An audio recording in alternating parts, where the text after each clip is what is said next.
Jake Turner wasn't afraid of the dark. He was afraid of being ordinary. That's why he trained at Iron Forge Fitness, a 24-hour gym tucked behind an abandoned shopping plaza in Mesa, Arizona. It was open all night, and at 3 a.m., Jake could lift without waiting, without talking, without anyone watching. Except this time someone was watching. The glass doors hissed as he swiped in. A gust of dry desert wind followed him inside. Neon lights flickered overhead, bathing the floor in pale green. Only one car sat outside in the parking lot, his. The gym smelled of rubber mats, metal, and faint disinfectant. Music speakers buzzed softly, playing some generic synth pop, barely audible. Everything was still. Jake tossed his duffel bag in a corner, cracked open his pre-workout, and downed it in one gulp. As he tightened his gloves, his reflection in the mirror seemed off. The lights behind him flickered once, and for half a second, he thought his reflection was delayed, like a glitch. He shook it off and laughed. Sleep deprivation, that's all. He'd been working 2 jobs lately. Deliveries during the day, night shifts at a warehouse, and lifting whenever he could. His only sanctuary was this gym, his only ritual, the 3 a.m. pump. He began with squats, bar loaded, 225 pounds, deep breath. On the first rep, he heard something, a faint grunt behind him, perfectly in sync with his movement. He looked up, empty room. Every bench, treadmill, and rack was vacant. He exhaled. Okay, stop freaking yourself out. He added more weight. 315. Breathed. Squatted. This time the grunt was louder. Strained, agonized, right by his ear. He dropped the bar, stumbling backward. The sound stopped.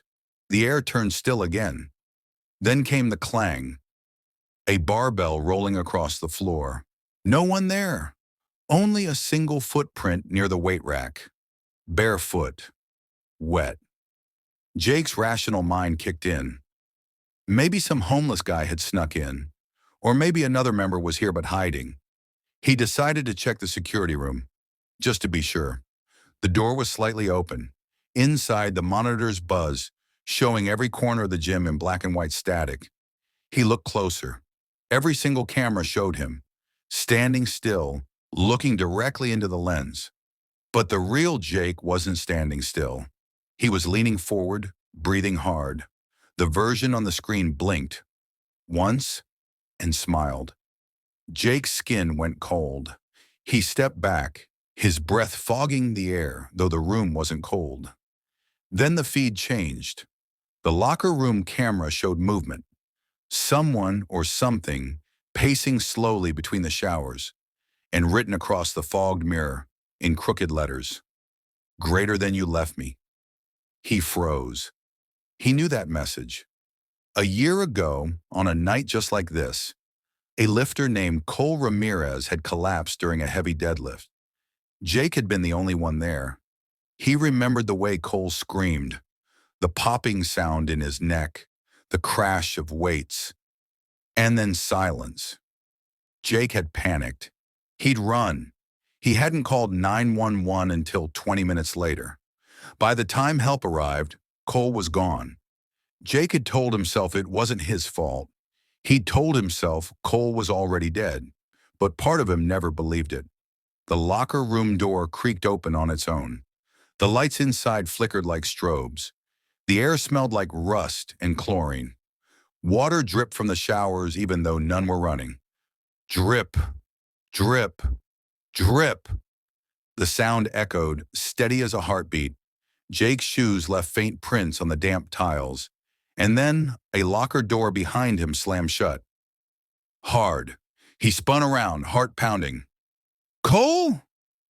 Silence. He turned back toward the mirror. His reflection wasn't mimicking him anymore. It stood still, head tilted, eyes blacked out. The reflection lifted its arm and pointed. Directly behind Jake. He turned slowly. A shadow stood in the steam. Tall, human-shaped, but its body shimmered like smoke.